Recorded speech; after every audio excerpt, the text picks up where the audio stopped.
آج جانے جہاں کی جانب سے پیش خدمت ہے ناول جنت کے پتے بائی نمرہ احمد کی ہاف سینچری ایپیسوڈ 50۔ جناب کافی انٹینس سین ہے کیونکہ آپ سب کے فیوریٹ اور جانے جہاں کے بھی تھوڑے بہت فیوریٹ جیہان ہو چکے ہیں گرفتار۔ کیسے ہوئے، کب ہوئے، کیا ہوا، کیوں ہوا، آئیے جانتے ہیں۔ اس نے ہمیشہ گرفتاری کے امکان کو مد نظر رکھا تھا، لیکن را کی تحویل اور تشدد کیا ہوتا ہے یہ اسے تب معلوم ہوا جب اس نے خود کو ان کی حراست میں پایا۔ ایک مقامی بینک کے باہر وہ وقت مقررہ پہ دوست سے ملنے آیا تھا، اور دوست سے مراد اس کا کوئی فرینڈ یا عزیز نہیں جس سے اس کی کوئی دوستی تھی، بلکہ وہ اپنے ملک کے ایجنٹس کو بھی دوست کہا کرتے تھے۔ اس مقامی دوست کو اس تک چند اشیاء پہنچانی تھی۔ وقت، جگہ، سب کچھ دوست کا مقرر کرتا تھا، اور وہ پہلے بھی اس ساتھی جاسوس سے کئی بار مل چکا تھا۔ وہ 30-32 برس کا خوش شکل سا پاکستانی تھا جو بھارت میں بھارتیوں کی طرح ہی رہ رہا تھا۔ اس کو دیکھ کر کبھی بھی جہان کو نہیں لگتا تھا کہ یہی دوست اس کو یوں دھوکا دے گا۔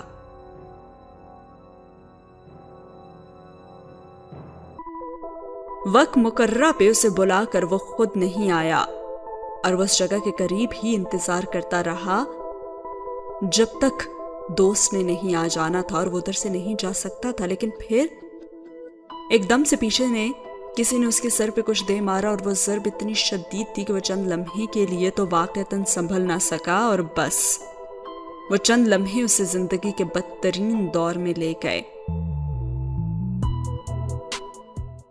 را کی تحویل جو جہنم سے بھی بدتر تھی۔ وہ اس کے بے ہوش ہوتے وجود کو گھسیٹتے اور دھکیلتے اس کو اپنے ساتھ لے گئے۔ ہاتھ، آنکھیں، سب کچھ باندھ دیا گیا تھا، اور وہ اندھا اور مفلوج ہو کر رہ گیا تھا۔ وہ اتنے سارے اہلکار تھے اور وہ بالکل اکیلا تھا، اور وہ ان سے نہیں لڑ سکتا تھا۔ اسے تو پہلی ہی ضرب نے بالکل بے بس کر دیا تھا۔ اور پھر کہیں کسی عمارت کے اندر ایک کال کوٹھڑی نما سیل میں لے جا کر اس کی آنکھوں سے پٹی اتار دی گئی، اور پھر ایک آفیسر نے اس کو بالوں سے پکڑ کر چہرہ اونچا کیا اور منہ پہ لگی ٹیپ اتاری، اور پلاس کی قسم کے آلے سے اس کے ہر ایک دانت اور داڑھ کو باری باری کھینچا، اور جیسے ہی وہ آلہ نکلی داڑھ پہ آیا تو زہر بھری داڑھ کھینچ کر الگ ہو گئی۔ یہ نکلی داڑھیں لگانے کا طریقہ دنیا کی ہر انٹیلیجنس ایجنسی میں پایا جاتا ہے، سو ہر ایجنٹ کو گرفتار کرتے ہوئے وہ سب سے پہلے اس کی داڑھ کو الگ کرتے ہیں۔ سو انہوں نے پاکستانی جاسوس کو گرفتار کرتے ہی سب سے پہلے اس کا جو فرار کا واحد راستہ تھا وہ ختم کیا، اور پھر دوبارہ سے اس کی آنکھوں پر پٹی باندھ کر اسے اپنے ساتھ چلاتے ہوئے باہر لے گئے۔ اب یہاں پہ میں نے جو ناول پڑھا تھا چلو اب ساتھ چلتے ہیں بائی شمسہ اقبال، اس میں جب سعد کو گرفتار کیا گیا تھا اور اس کے ساتھ کیا کچھ ہوا تھا، پڑھتے ہوئے بھی واقعی تکلیف ہو رہی تھی، اذیت۔ خیر، ایسے جیلوں میں قیدی کے فرار کا تو ہر امکان ختم کرنے کے لیے کہ کہیں وہ اپنے سیل سے تفتیشی سیل کا فاصلہ اور سمت نہ جان لے اور اس طرح فرار ہونے کا کوئی منصوبہ ترتیب نہ دے لے، اسے ہر چند قدم بعد لٹو کی طرح گھمایا جاتا تھا تاکہ وہ سمت کھو دے، اور پھر وہ آگے اسے چلاتے۔ اسے تربیت کے دوران یہ بتایا گیا تھا کہ ایسے میں کیا کرنا چاہیے، اپنے قدم گننے چاہیے اور آس پاس کی خوشبو سونگنی چاہیے، کیونکہ جب انسان کو گول گول گھمایا جاتا ہے تو وہ کچھ ٹائم کے لیے اپنی جو ڈائریکشن ہوتی ہے وہ اسے بھول جاتا ہے، اور اس وقت اس کے ساتھ بھی ویسے ہی کیا جا رہا تھا تاکہ وہ اپنے ٹھکانے کو پتہ نہ لگا لے کہ وہ کہاں پہ رکھا جا رہا ہے، یا پھر یہاں سے فرار اس کے لیے آسان نہ ہو جائے۔ اسے ہر چند قدم بعد لٹو کی طرح گھمایا جاتا تھا۔ لیکن تربیت کے دوران جو دوسرا حربہ اسے بتایا گیا کہ وہ اپنے قدم گنے اور آس پاس کی خوشبو سونگھیں اور آواز سنے، تو اس نے یہی کیا۔ ہر طرف کہیں نہ کہیں کوئی نہ کوئی تو آواز تھی، اور پھر جب قریباً 60 قدم ہو گئے تو وہ اسے ایک کمرے میں لائے، کرسی پہ بٹھایا اور ہاتھ پاؤں کرسی کے ساتھ باندھے اور پھر آنکھوں سے پٹی اتاری۔ تاریکی سے تیز روشنی اور اس کی آنکھیں تو چندھیا گئیں۔ سامنے میز پہ پڑے ایک بڑے ریفلیکٹر میں لگا بلب روشنی کے ٹارچر کے لیے استعمال ہو رہا تھا۔ اس کی روشنی سے آنکھوں میں تکلیف ہوتی تھی اور اس نے بے اختیار چہرہ پیچھے کر کے آنکھیں سکیڑی اور سامنے دیکھنا چاہا تو میز کے اس پار ایک آدمی کرسی پہ بیٹھا ہوا تھا، جو کہ اپنے حلیے سے تو کوئی اعلیٰ افسر لگتا تھا۔ جیہان نے اس کمرے کو دیکھا تو ایک طرف دیوار میں شیشہ لگا ہوا تھا۔ جیہان نے ذرا سی گردن موڑ کر ادھر دیکھا تو اسے اس آئینے میں مرر میں اپنا امیج نظر آیا، یعنی کہ عکس، لیکن وہ جانتا تھا کہ یہ اس کی طرف سے آئینہ تھا صرف، جبکہ اس کی دوسری طرف یہ صرف شیشے کا کام دے رہا تھا، یعنی کہ اندر بیٹھے آدمی کو اس میں اپنا عکس نظر آئے گا، لیکن جو آفیسرز اور سائیکائٹرسٹ اس شیشے کے پار کھڑے ہوں گے وہ اس کو شیشے کی طرح سے استعمال کرتے ہوئے اس میں سے اندر کا منظر دیکھ رہے ہوں گے،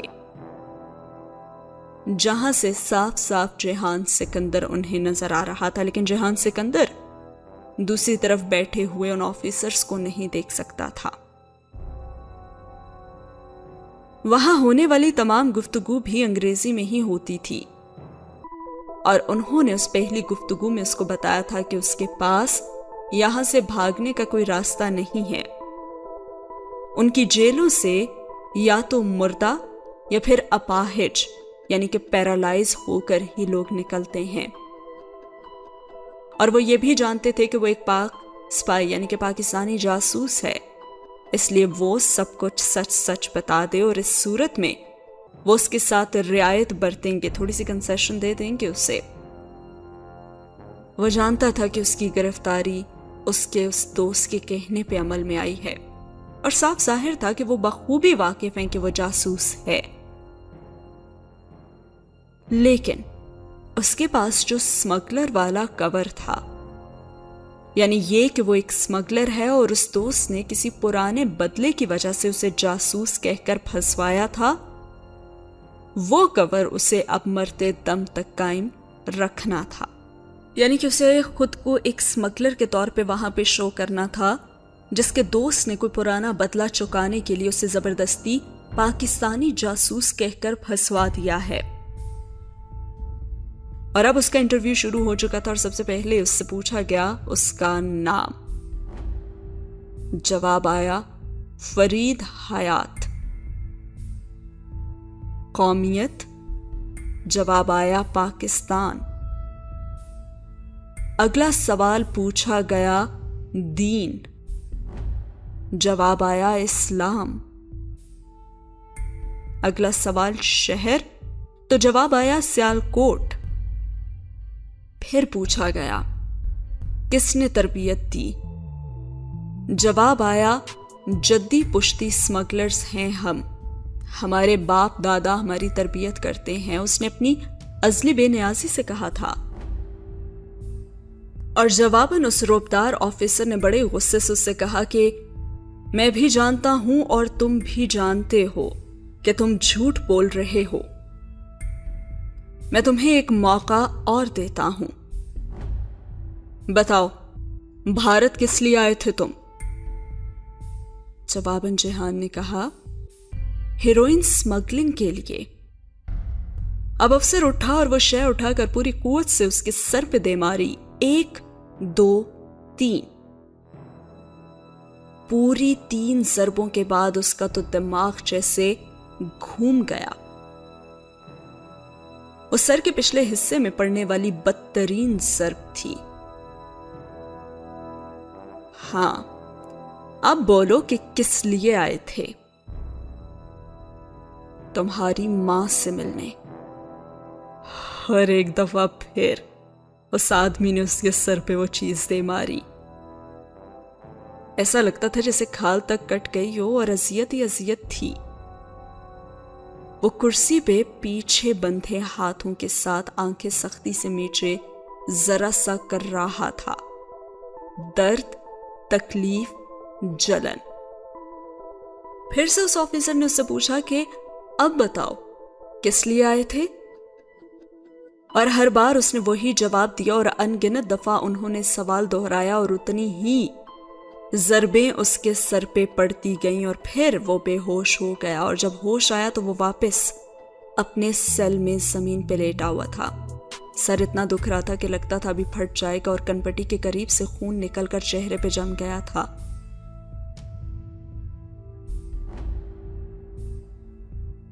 سر پہ بھی کافی زخم تھے اور جسم پہ بھی کئی جگہ نیل تھے، جیسے اس کے بے ہوش ہونے کے باوجود انہوں نے تشدد ختم نہیں کیا تھا. اس نے آنکھیں بند کی تو وقت جیسے کئی برس پیچھے استنبول پہنچ گیا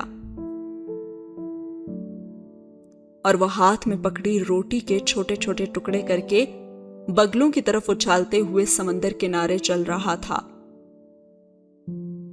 دادا بھی ساتھ ہی تھے اور وہ ہمیشہ کی طرح آگے نکل گئے تھے. اور پھر وہ ایک دم پیچھے مڑے اور اسے دیکھ کر مسکرائے. کل تمہاری ماں کی سالگرہ ہے، اسے تو یاد بھی نہیں ہوگا، ہر وقت کاموں میں جلجھی رہتی ہے. ایسا کرتے ہیں کہ اس کے لیے کوئی تحفہ لے جاتے ہیں.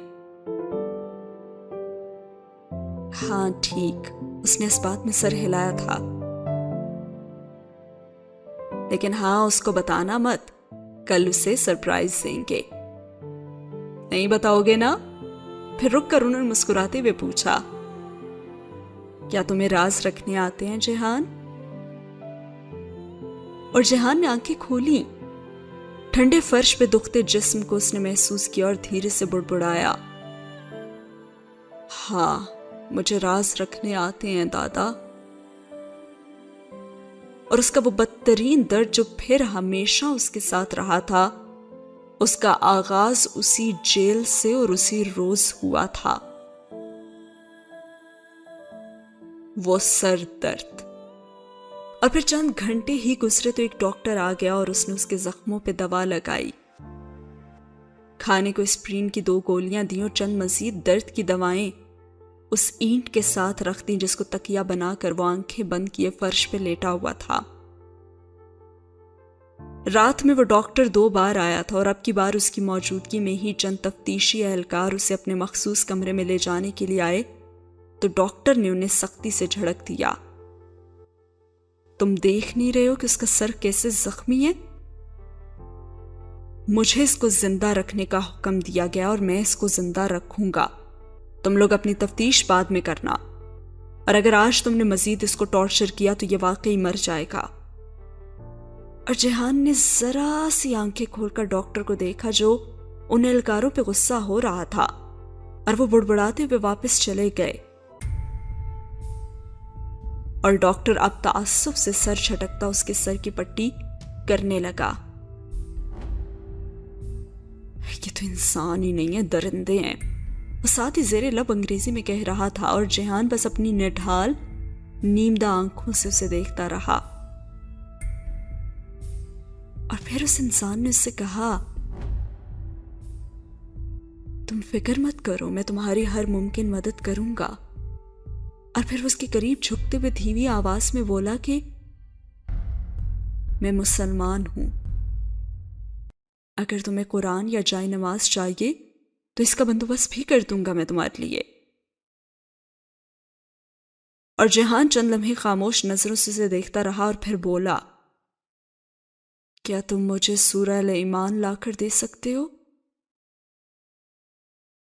ہاں، بلکہ میں تو تمہیں پورا قرآن منگوا دیتا ہوں. منگوا دو. وہ ہولے سے مسکرائے اور آنکھیں پھر سے بند کر لیں. کیسا مسلمان تھا یہ ڈاکٹر جسے یہ تک معلوم نہ تھا کہ قرآن میں الایمان نام کی کوئی صورت ہی نہیں ہے. گدھا نہ ہو تو. اس نے یہ صرف یہ جاننے کے لیے کہ واقعی ڈاکٹر مسلمان ہے یا نہیں اس سے سورہ الایمان کی بات کی تھی. وہ ڈاکٹر مسلمان کے روپ میں اس کے ساتھ ہمدردی کر کے اس سے باتیں اگلوانے کی کوشش کر رہا تھا، لیکن اس کے سامنے بھی جیہان تھا جو الٹا ڈھکے چھپے الفاظ میں اسی کی انویسٹیگیشن کرنے لگا اور جان گیا کہ وہ مسلمان نہیں ہے۔ وہ جانتا تھا کہ یہ مجرموں، خصوصاً جو جاسوسی کے مجرم ہوتے ہیں، ان کی تفتیش کا پرانا طریقہ ہے۔ ایک آفیسر آپ پہ بے حد سختی اور ٹارچر کرتا ہے تو دوسرا آپ کی طرفداری کرتا ہے اور خود کو آپ کا ہمدرد ثابت کرتا ہے، تاکہ ایسے حالات میں جب انسان کو اپنے قریب کوئی بھی نظر نہ آئے تو وہ خود کو مدد کے لیے آنے والا فرشتہ ثابت کرے اور پھر اہم معلومات اگلوا لے۔ بہرحال اسے اردو ترجمے والا قرآن، نماز والی ٹوپی اور جائے نماز لا دی گئی اور وضو کا پانی بھی دیا گیا، اور یہ اس کال کوٹھڑی کا واحد روزن تھا، ورنہ وہ دن بہت تاریک تھے۔ اپنے ملک سے دور ایک دشمن ملک میں دشمنوں کے درمیان زخمی ہو کر قید رہنا یہ اس دنیا کا سب سے تکلیف دہ امر تھا۔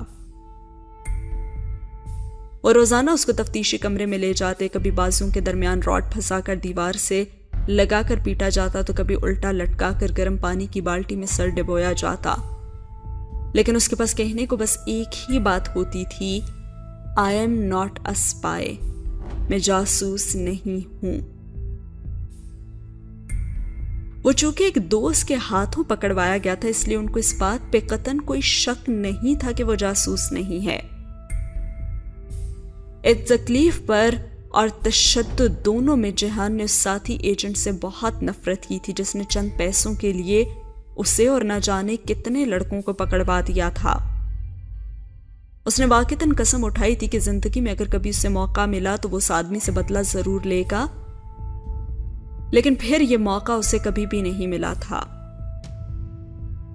وہ اپنے اس دوست کا نام جانتا تھا اور نہ ہی کوئی دوسری شناخت، اور اس دنیا کے 6.5 ارب انسانوں میں اس ایک آدمی کو وہ تلاش نہیں کر سکتا تھا۔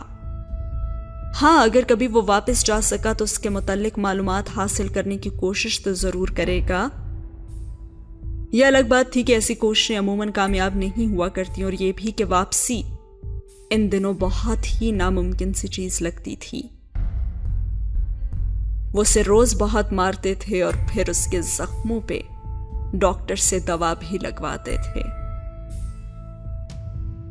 پھر قریباً 12 دن بعد اس نے سورج اس وقت دیکھا جب وہ اسے اس کے سیل سے نکال کر باہر برآمدے میں لائے، جہاں لوہے کے بڑے بڑے بلاک تپتی گرمی میں تپ رہے تھے۔ وہ اس کو باری باری ان بلاکس پہ لٹاتے تھے۔ جلن، آگ، تپش، جلنے سے زیادہ بڑا عذاب بھی بھلا کوئی ہو سکتا ہے؟ لیکن اس کی انا اور مردانگی کو گوارا نہ تھا کہ ان لوگوں کے سامنے اس کے لبوں سے اف تک بھی نکلے، لیکن بعض اوقات کراہنے اور درد سے بلبلا اٹھنے سے وہ خود کو روک نہیں پاتا تھا، اور تب اسے بہت غصہ اور بہت بے بسی محسوس ہوتی تھی۔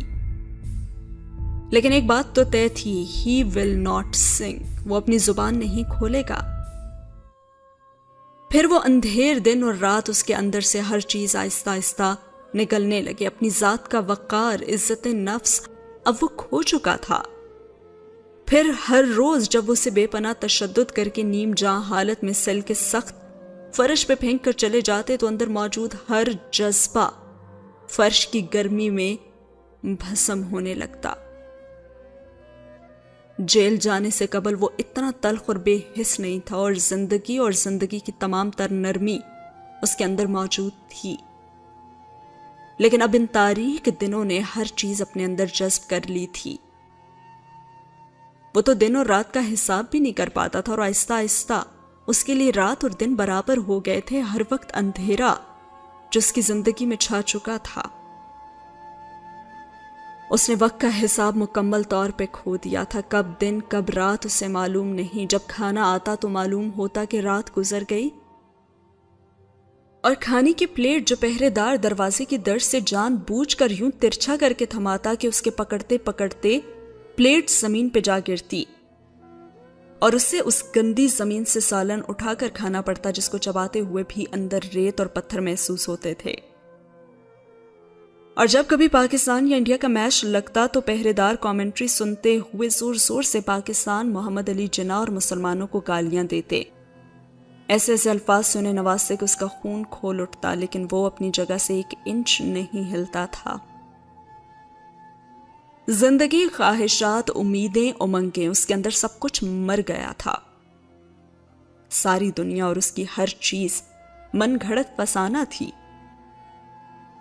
اگر کہیں کوئی حقیقت تھی تو وہ یہ تنگ، تاریک اور غلیظ سا سیل تھا۔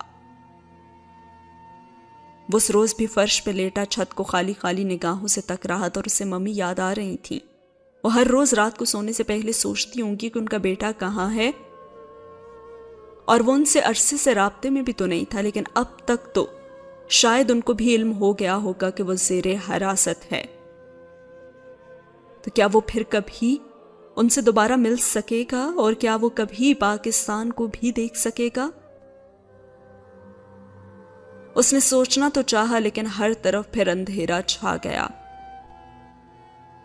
وہ جانتا تھا کہ وہ کبھی عدالت میں پیش نہیں کیا جائے گا، اور نہ ہی اس کا ملک کبھی اسے تسلیم کرے گا۔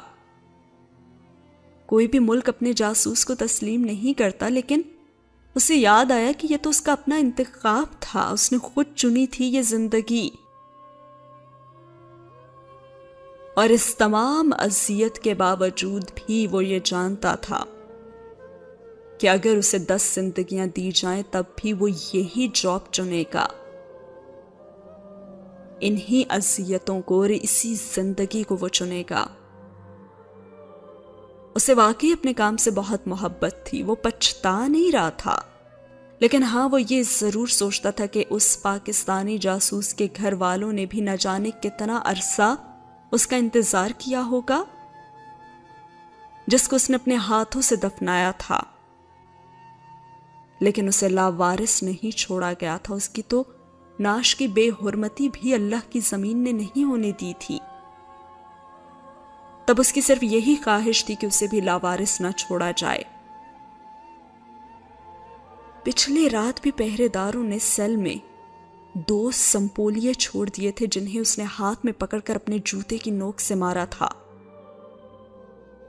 اگر کل کو اس کے سوتے ہوئے وہ اس کو مار دیں اور اس کی لاش کو دریا میں بہا دیں، تب وہ کچھ نہیں کر سکتا تھا۔ اسے نام تو نہیں چاہیے تھا، نہ شہرت اور نہ ہی ستائش، اسے بس ایک عزت دار جنازہ چاہیے تھا۔ اور وہ بہت اذیت ناک روز و شب تھے۔ اور اسی وقت جب وہ ان سوچوں میں گم تھا تو پہرے دار نے اس کے سیل میں لا کر کسی کو پھینک دیا تھا۔ اس نے آنکھیں کھول کر ذرا سی گردن موڑ کر دیکھا تو وہاں پہ ایک کم عمر لڑکی تھی جو بہت زیادہ رو رہی تھی۔ اس نے پاکستانی طرز کی شلوار قمیض پہن رکھی تھی اور دوپٹہ پھٹا ہوا تھا۔ چوٹی سے الجھے ہوئے بال بھی نکل رہے تھے اور اس کے حلیے سے لگ رہا تھا کہ اسے شدید ظلم و تشدد کا نشانہ بنایا گیا ہے۔ کون ہو تم؟ وہ بولا تو اس کی آواز دھیمی تھی اور وہ اسی طرح لیٹے ہوئے اور گردن ذرا سی موڑے سے دیکھ رہا تھا۔ میں نے کچھ نہیں کیا، ہم پوری فیملی کرکٹ میچ دیکھنے آئے تھے، انہوں نے ہمیں جانے نہیں دیا اور یہ کہتے ہیں کہ ہم پاکستانی جاسوس ہیں۔ اور وہ روتے روتے اسے اپنے بارے میں بتانے لگی۔ اسے 20 دن ہو گئے تھے ان لوگوں کی قید میں اور اب وہ بہت دکھی تھی، اور وہ چپ چاپ اس کی روداد سنتا رہا۔ ابھی وہ بول ہی رہی تھی کہ سپاہی دوبارہ آئے اور اسے کھینچتے اور گھسیٹتے ہوئے باہر لے جانے لگے۔ وہ بے اختیار خوف سے روتی ہوئی اور چلاتی ہوئی جہان کو دیکھ کر اس سے مدد کے لیے بلاتی رہی، لیکن جہان نے گردن واپس موڑ کر آنکھیں بند کر لی، کیونکہ وہ کچھ نہیں کر سکتا تھا۔ 3 دن تک روز رات کو اس لڑکی کو لے جاتے اور ٹارچر سیل قریب ہی تھا، وہاں سے اس کی دردناک چیخیں، آہیں، سسکیاں یہاں تک صاف سنائی دیتی تھیں، اور صبح کے قریب اسے سیل میں واپس پھینک جاتے، اس حالت میں کہ وہ مزید زخمی ہوتی اور مزید رو رہی ہوتی۔ تیسری صبح وہ اٹھا اور اپنے درد کو بھلائے اس نے پانی کے برتن سے ایک گلاس بھرا اور اس کے قریب لے آیا۔ وہ بند آنکھوں سے نڈھال سی رو رہی تھی اور اس نے اس لڑکی کی آنکھوں کو دیکھا تو ایک دم جیسے کوئی یاد ہر سو چھانے لگی. فریحہ ایکان رضا، خوبصورت اور طرحدار فریحہ. اور پھر اسے یاد آیا کہ ایک روز جب وہ ان کے گھر گیا تھا تو اس نے لاؤنج میں بیٹھی فریحہ کو آئینہ پکڑے اپنی آئی بروز کو ٹھیک کرتے ہوئے دیکھا تھا. لیکن علی کرامت کی ممی اپنی آئی بروز کو نہیں تراشتی تھی. ان کے آئی بروز قدرتی تھے لیکن بہت اچھے لگتے تھے. اس نے تب ان سے پوچھا تھا کہ آپ کیوں مسز فریحہ کی طرح اپنی آئی بروز کو شیپ نہیں دیتی؟ تو تب وہ ہنس کر بولی تھی کہ اللہ تعالیٰ کی بنائی ہوئی چیزیں اپنی مرضی سے رد و بدل نہیں کرتے بیٹا. اللہ تعالیٰ کو یہ اچھا نہیں لگے گا نا. اور اب وہ اس نیم بے ہوش پڑی لڑکی کی بھویں دیکھ رہا تھا. بالکل فریحہ کی طرح کمان کی شکل میں بنی آئی برو بہت صاف تھی. اگر وہ 1 ماہ سے زیر حراست تھی تو ابھی تک آئی برو کی شیپ خراب کیوں نہیں ہوئی تھی؟ اور کیا اسے جیل میں بھی آئی برو تراش ملا کرتا تھا؟ لعنت ہے. اس نے گلاس پورا کا پورا اس کے چہرے پہ انڈیلا اور اٹھ کر واپس اپنی جگہ پہ آ گیا اور وہ کر رہ گئی لیکن زیادہ حرکت نہیں کر سکی تھی. اب جیہان کو سمجھ آئی تھی کہ شاید وہ بھی ایک اور سازش تھی اس سے باتیں اگلوانے کی. سوچنے لگا کہ ایسے سٹول پیجنز اکثر جیل میں مطلوبہ ملزم کے سامنے ڈال دیے جاتے ہیں تاکہ وہ اپنے اوپر ہونے والے مظالم کی داستانیں اور اپنی چیخیں سنا کر وہاں پہ موجود ملزم کو ڈرا سکے اور وہ اپنی زبان کھول دے یا پھر کم از کم اس کی ہمدردی لے کر وہ سٹول پیجن اس کے بارے میں کچھ جان سکے. اور یہ لڑکی بھی اسی مقصد کے تحت یہاں لائی گئی تھی جس پہ اتنا ظلم کیا جا رہا تھا کہ سامنے بیٹھا شخص اس کے ظلم کو دیکھ کر ڈر جائے اور وہ کچھ نہ کچھ ہمدردی کے تحت ہی اس سے باتوں میں کچھ اسے بتا جائے یا پھر اگلا بندہ اس سے کچھ جان لے. تو یہ تھا اس لڑکی کا بھی مقصد.